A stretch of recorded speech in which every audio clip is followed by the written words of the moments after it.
Welcome to Beyond Wealth, Success Unscripted with Matt Calnan. Discover the personal drive, professional journeys, and business strategies that have made a real impact. It's success from the inside out.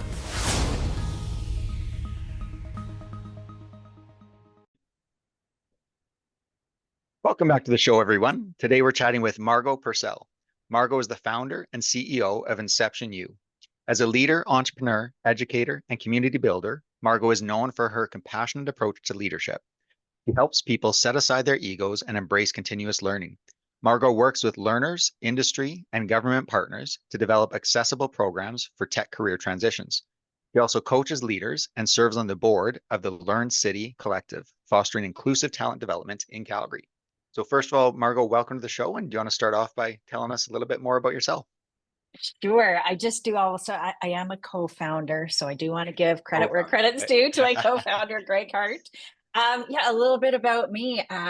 Some of what we talk a lot about when we introduce InceptionU is that we're actually a team full of people who have done massive career transition, and I'm not alone in that. And so I like to say that I'm a recovering insurance broker.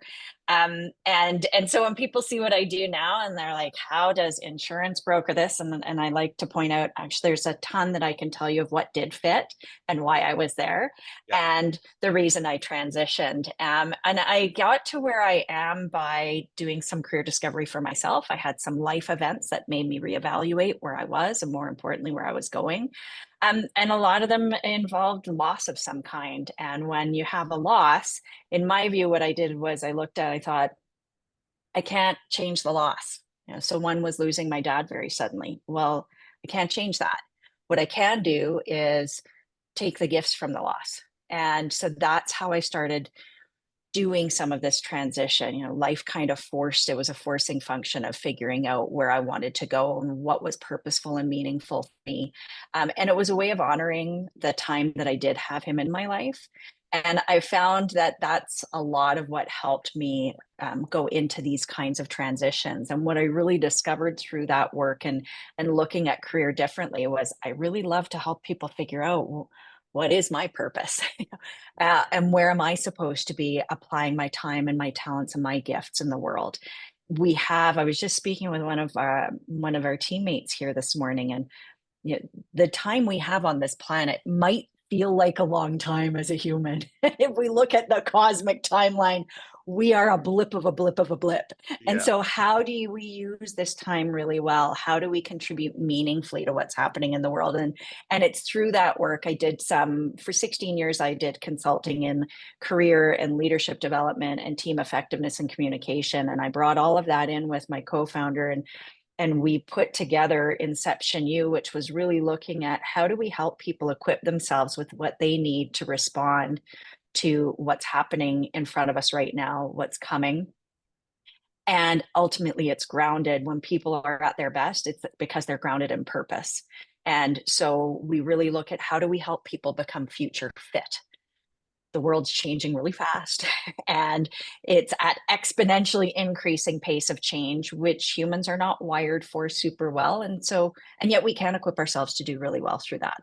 So that's the culmination of all this big career transition, starting where I started and ending up here today, is all that learning and discovering how can I contribute and create the conditions and that's what InceptionU is that we create the conditions for people to equip themselves with what they need to respond to what's happening right now and what's coming.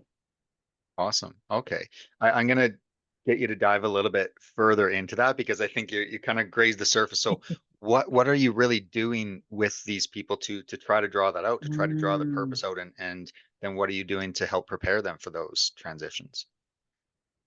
Well, we're working on it, on defining more clearly, or not more clearly, I guess, being able to articulate clearly to others, well, what is future fit? I mean, we talk about it. And one of the ways that we used to define it was we talk a lot about, or it's talked about a lot of future proofing. And we see there's no point in future proofing yourself. So you're spending a whole lot of time and energy to guard yourself against something that you can't do. So Yeah, like the future's coming. all of a So sudden Chat GPT comes along and yeah. Who yeah. knows? And so instead, when we look at being future fit, it's that you are able to respond to changing conditions. You're fit, like you're physically fit, you're emotionally fit, you're mentally fit. Okay.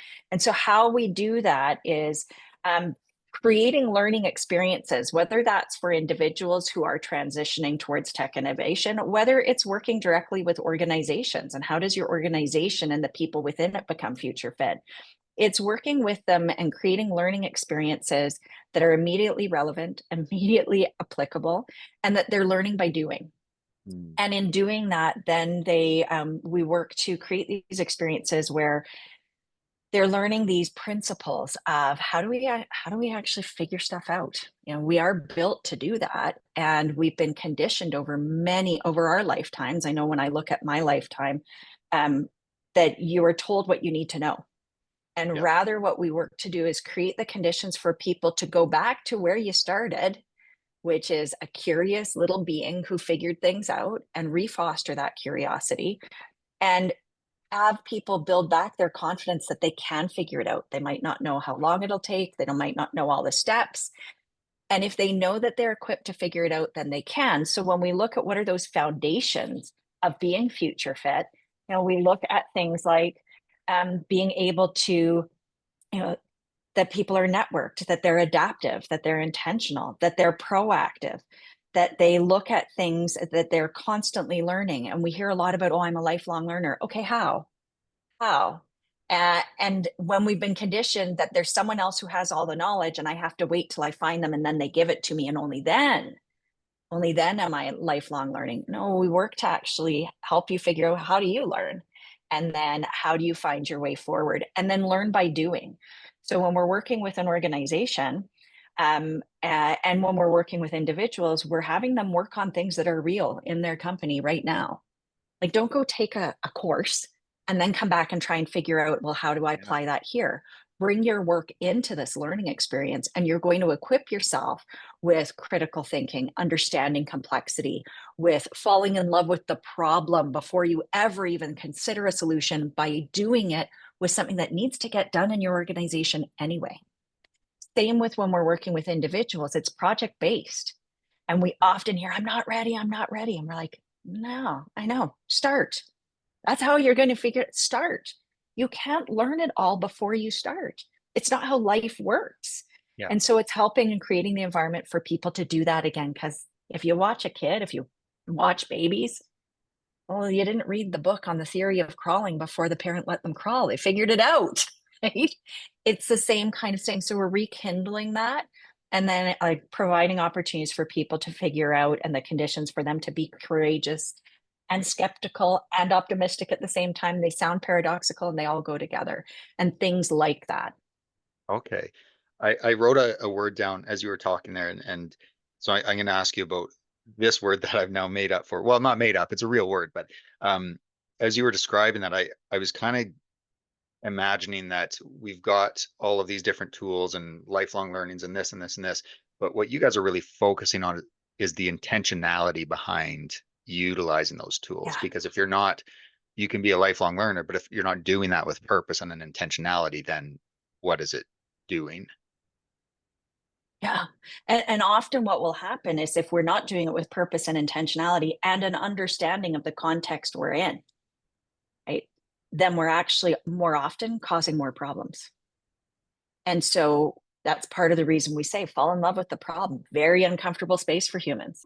Margo, I mean, obviously you've had the background and you've kind of Yeah. explained some of the reason for your transition, but how did you actually sit down and say, I'm going to come up with a non-for-profit that focuses on this? Because there's a big difference between I'm going through a transition to I'm going to help other people go through that transition.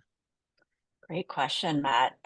It was really, there were a group of us and we'd found each other over the course of many, many years, and we all seemed to be exploring the same space.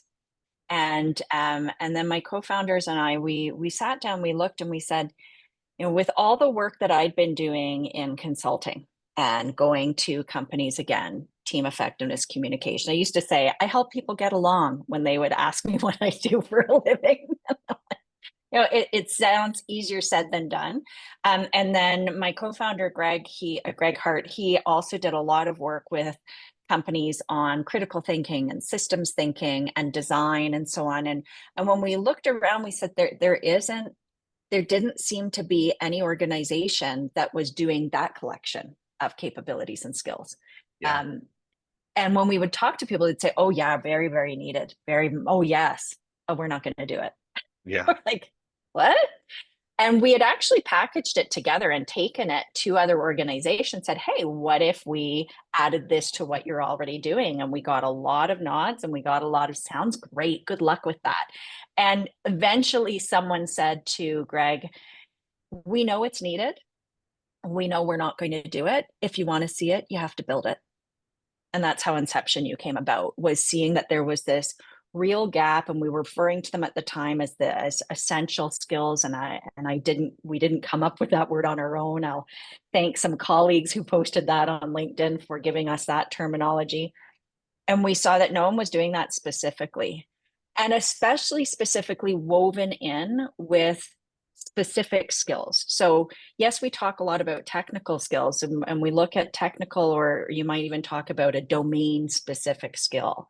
We focus so much on those hard skills, and we didn't see anyone comprehensively doing these other very human skills. When you mentioned ChatGPT, well, it's not going to replace those human skills. Those human skills are what informs ChatGPT, right? And so what we saw was that there wasn't anyone doing that as a cohesive and integrated learning experience. And we decided this was our chance to do it.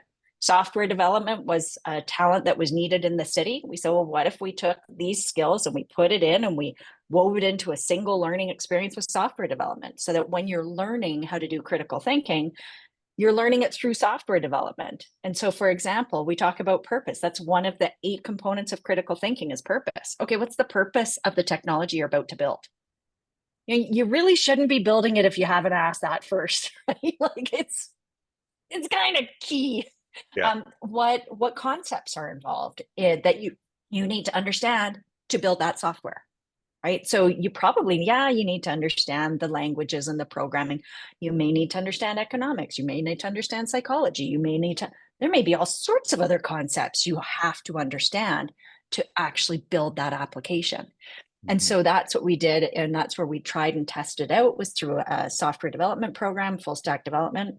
And now we've been able to figure out, well, how do we take out that hard skill of software development and put in a different skill? The foundation of those really human skills, and developing yourself stays the same. Interesting. Very interesting. And who is your, I'll call them a client. Who's your target clientele? Who's really looking for this service? What we've been finding, so for the program that we've been running, where we tested and iterated for 5 years now, it was a lot of people. I mean, we're in Calgary. We are in an energy sector heavy province. And we all know, and we all lived through a downturn. And so initially, it was a lot of people who found themselves out of work from the energy industry and asking themselves, where do I go next? There were some people who were saying, it's a roller coaster I've been on for a long time, and I'd like to explore what else is out there. So that's where it initially started. What we're finding now is that it's organizations and it's people who have tried what's out there, and they're saying, I know something else is possible. I don't know exactly how to get there, and I'm not getting it through what is readily available on the market. And they're curious, and they tend to have quite a bit of intellectual humility by being able to say, I don't know. And we like to say, yeah, you don't know yet. Those are the companies. They're looking for something less conventional, less traditional, even if they can't articulate what it is they're looking for. And what they're saying to us is, we have a sense you can help us do it, because we co-create those solutions with them. Yeah. So from an organizational standpoint, does that become, I'll call it like a retention tool for top talent to be able to shift within the organization, or how does that work? Yeah, and that's where we're going with the latest. We got an investment from PrairieScan and the government of Canada into what we're doing. And that's actually where we're going next, is not just working with new talent. Yes, companies need new talent in order to continue to grow, in order to, let's say, land the next client of theirs. If they don't have the people to actually be able to deliver, That's quite disastrous for an organization. So for growth, they need new talent. And it's also looking at your existing talent. What is the thinking within your company? What is the future fitness of the people that are already there? They already understand your company and your industry. Yeah. What additional skills do they need to help your company go where it's going? And how do we build it in such a way that we get out of the cycle of, well, that job disappeared, so the person got laid off. Now they're trying to figure out the magic combination of skills to get back in. In the meantime, the company's saying, but I don't have the people I need.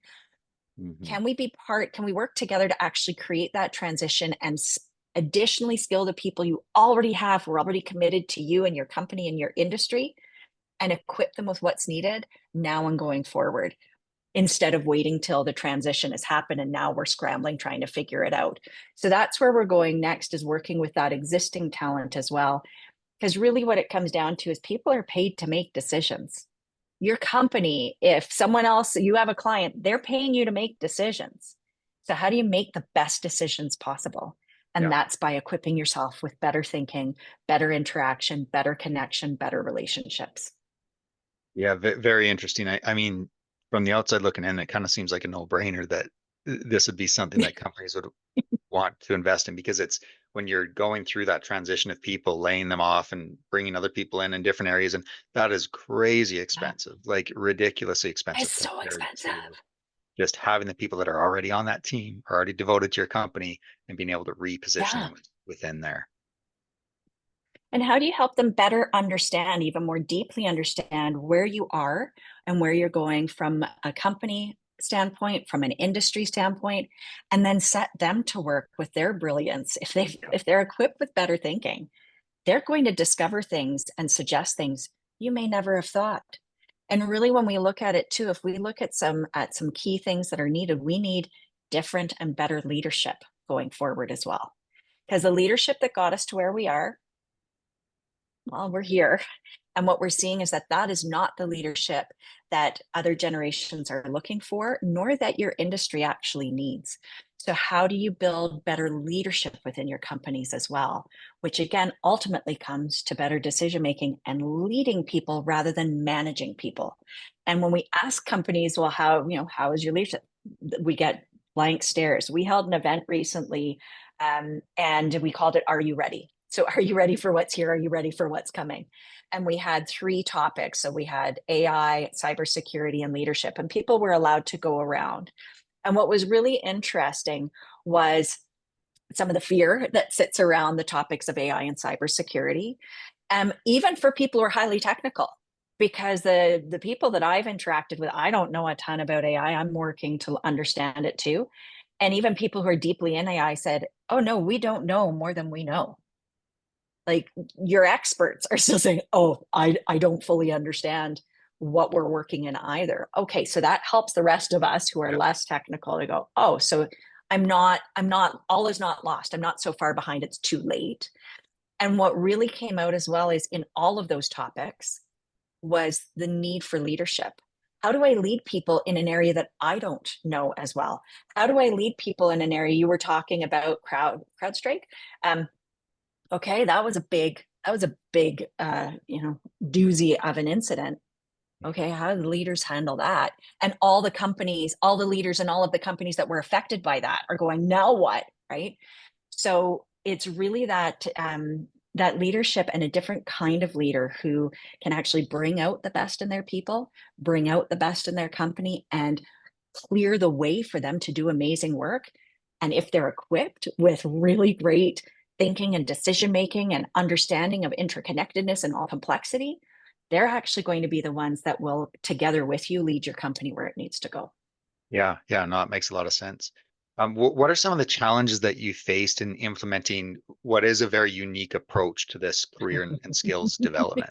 Because I know it hasn't been easy the whole way. No.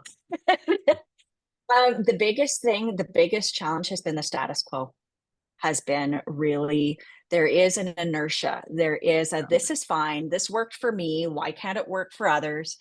And that one was particularly challenging, and trying to get something new without just disrupting. I mean, if we just disrupt without actually thinking of the implications and the consequences, that just causes chaos. So it was to be able to get people to see and not be okay with, well, we'll just tweak what we've got. Well, just tweaking what you've got is going to keep giving you what you've got already. So that's not actually innovation. That's improvement, and improvement's important. And real innovation can be scary. And so when we talk about, the world is volatile and it is uncertain and it is complex and it is ambiguous. And by the way, our brains are hardwired to dislike all of those things. um, so when we sticking with what we know is a very comfort zone for people because they're certain of it. And so that I think has been the biggest barrier for us. And then there are just some mechanics that get in the way. We are not accredited. We are not accredited on purpose because we need to be able to be adaptive and responsive in real time. Yeah. And I appreciate the accreditation process so that people don't get duped. They don't get conned and spend their hard-earned money on something that gets them nothing. I get that. And it also limits our ability to be nimble in real time. So the mechanics of that, though, do put some challenges as an organization for us to be able to access some other mechanics that are in the existing system. And they're worth it. They're worth overcoming for us to be able to do what we do. Yeah. How do you balance when people come to you or organizations come to you? You talked a little bit about the soft skills as well that you're bringing in. So how do you balance the technical skills with kind of the EQ, like that emotional intelligence side, which I think is really what those soft skills are? Yeah. And it's we do that by having it be fully integrated with those hard skills. So what's interesting is that people often don't notice that they actually learned a soft skill as part of that. So for example, when we're practicing demo days, well, there's public speaking and presentation, which could be considered soft skills. And they did it by talking about this tangible, practical thing they just built. Oh, I just got presentation skills too. Oh, we have them in teams. Well, you're learning communication and collaboration by being in a team. It's in a learning environment. So if you make a mistake, great, what'd you learn from it? Right? It's not failure unless you didn't learn from that. And so it's by crafting an environment and experiences that have it part of that experience that isn't necessarily by having a distinct class for that. Yes, we have sessions on it to help them equip themselves with the tools. And what they learn with those tools as well is there's no single way of doing this, that they can find their own way of doing this really, really well, and that will actually contribute to their success. So we have them focus on that purpose. We have them focus on what are the outcomes that we're working towards, and then give them opportunities to equip themselves with a whole bunch of things that they're then applying as they continue to learn the hard skills as well. That's awesome. That's great. So what's on the horizon for you and for the organization? We've got this really exciting opportunity with PrairiesCan. And so where we're going next is working directly with organizations. And we're working specifically, the pilot allows us to work specifically with small and medium enterprises. So companies that by the federal definition is 500 employees or less. And we're looking at what can we help organizations equip themselves with? We hear a lot about how we are behind, how Canada is behind in OECD nations in terms of digital adoption, in terms of all of being equipped for what's coming. And it's part of it has been that there hasn't been as much investment internally. Okay, so let's stop this idea that you're going to send people off for a course and bring them back. And instead, the PrairiesCan opportunities, we're going to come into your organization, work side by side with you, for you to additionally skill yourselves in real time and then see what the impact of that is. We've also got an online course that we are going to be launching in 2025. It's called Figuring Shit Out. And if that name offends you, you probably don't want to learn with us anyway, but really that's what it's all about.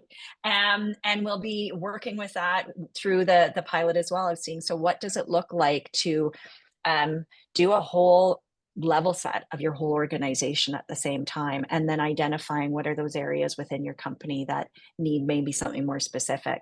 So that's coming. You're probably going to see a lot more about that We have cohort 13 that we're doing for the full stack developer program. We're in intake for that right now, as well as cohort 3 for the tech adjacent program.